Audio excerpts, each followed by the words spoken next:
यह एक ऐतिहासिक और पारंपरिक कहानी है जिसको सुनने के बाद आप सोचने पर मजबूर हो जाएंगे, आखिर ऐसा क्यों हुआ। तो चलिए आपको बहुत ही मजेदार कहानी की ओर ले चलते हैं।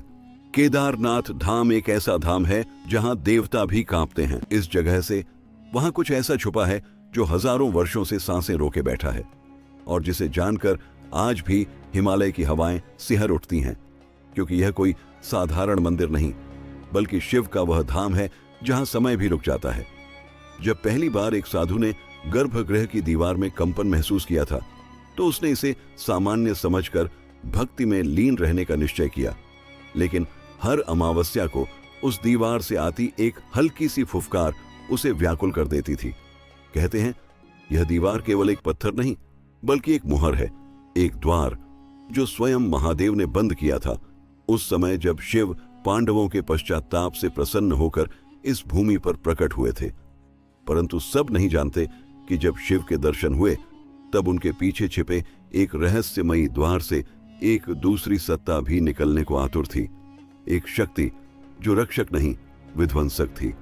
इस द्वार को पंचम कपाट कहा गया, जो आज भी मंदिर के दक्षिण पश्चिम कोने की एक अदृश्य रेखा में बंद है, लेकिन जिसे खोलने का प्रयास केवल एक बार हुआ और तब केदारनाथ की घाटी 7 दिन तक सूरज की रोशनी से वंचित रही थी।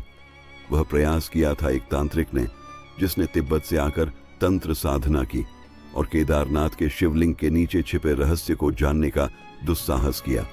उसने 7 रात्रियां शिव के नाम पर ध्यान किया और 8वें दिन सुबह लोगों ने उसे मंदिर के द्वार पर निर्वस्त्र, जले हुए बालों और मुंह से राख उड़ेलते देखा।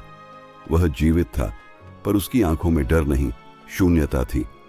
वह बस इतना बड़बड़ाता रहा, मैंने उन्हें जगा दिया, अब वे जाग रहे हैं, अब वे जाग रहे हैं। और फिर उसकी सांसें थम गईं, जैसे किसी अदृश्य शक्ति ने उसे वहीं रोक दिया हो। उस दिन से लेकर आज तक उस द्वार की ओर देखा भी नहीं गया, क्योंकि पुजारियों को यह आदेश पीढ़ी दर पीढ़ी मिला है कि यदि कोई पंचम द्वार की खोज करे तो उसे स्वयं शिव के नाम पर मौन समाधि में भेज दिया जाए।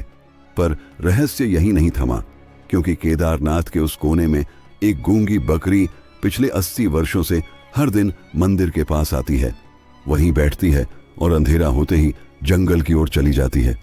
और कहते हैं वह वही आत्मा है जो तांत्रिक के रूप में वहां आई थी। कई बार तीर्थयात्री उस स्थान के पास से गुजरते हुए यह कहते सुने गए हैं कि यहाँ हवा भारी हो जाती है, जैसे कोई सांसें ले रहा हो, जो दिखता नहीं मगर मौजूद है। एक वृद्ध साधु जिनका नाम बाबा ईशानाथ था ने एक बार केदारनाथ की 21 परिक्रमा करते हुए बताया था कि जब वह 5वीं परिक्रमा पर थे तो मंदिर की परछाई में एक लंबी आकृति दिखी, जिसकी आंखें नीले ज्वालामुखी सी थीं और वह आकृति दीवार के भीतर समा गई।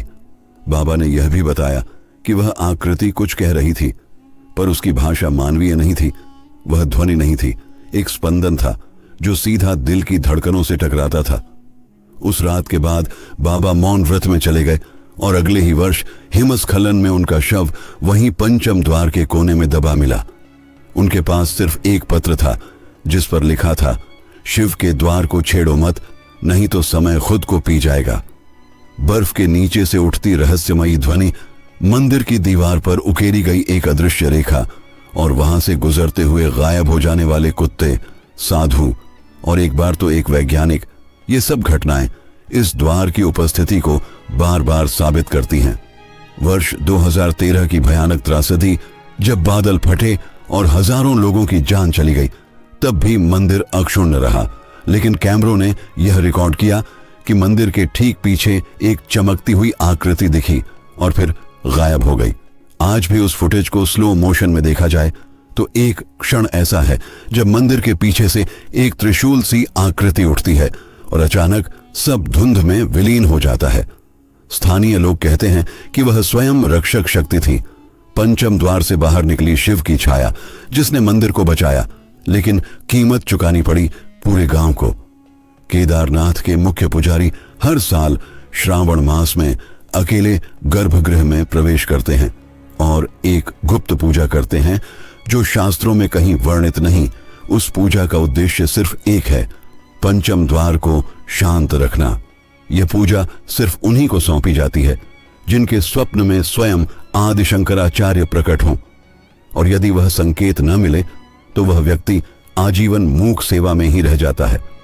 कुछ तीर्थयात्रियों ने यह भी बताया कि मंदिर के पास स्थित रक्त पुष्प गुफा से हर पूर्णिमा की रात लाल धुआं उठता है और गुफा के भीतर से डमरू की आवाजें सुनाई देती हैं, लेकिन जब कोई भीतर जाता है तो धुआं ठंडा होकर बर्फ बन जाता है। यह धुआं वास्तव में पंचम द्वार के नीचे जल रहे उस अग्निकुंड का शेष अंश है जो द्वार के रक्षक काल स्वरूप की सांसों से जुड़ा है। यदि वह जाग गया तो न मानव बचेगा न पर्वत। एक बार एक युवा वैज्ञानिक जो गुप्त रूप से मंदिर की दीवारों में स्कैनिंग यंत्र लेकर गया था, अगले दिन पागल हो गया। वह बार बार जमीन पर शिवलिंग बनाता रहा और चिल्लाता, मैंने देख लिया, वहां आंखें हैं, मुझे देख रही हैं। केदारनाथ की इस शांति के नीचे एक ज्वालामुखी है, पर यह ज्वालामुखी अग्नि का नहीं, चेतना का है, और पंचम द्वार उसका मुख है, जिसे खोलना मतलब ब्रह्मांड की नींद तोड़ना है। इसलिए जब भी आप केदारनाथ जाएं, मंदिर के दक्षिण पश्चिम कोने की ओर न झांकें, क्योंकि हो सकता है आपकी आत्मा किसी प्राचीन आर्य के स्पर्श को पहचान ले और वह द्वार फिर से जाग जाए। और अगर कभी आप सुने कि वहां से आती है धीमी सी AUM की गूंज, तो समझ जाइए कोई फिर से दस्तक दे रहा है, कोई जो हजारों साल से वहां बंद है, बस जागने की देर है। दोस्तों, भगवान शिव का यह कथा सुनकर आपको कैसा लगा? अगर अच्छा लगा हो तो हमारे चैनल को लाइक सब्सक्राइब करते जाना। आपको ऐसे ही रोमांचक, रहस्यमयी से भरी हुई आनंदित कहानी आपको सुनने को मिलती रहेगी। तो मिलते हैं आपसे अगले वीडियो में। Thanks for watching.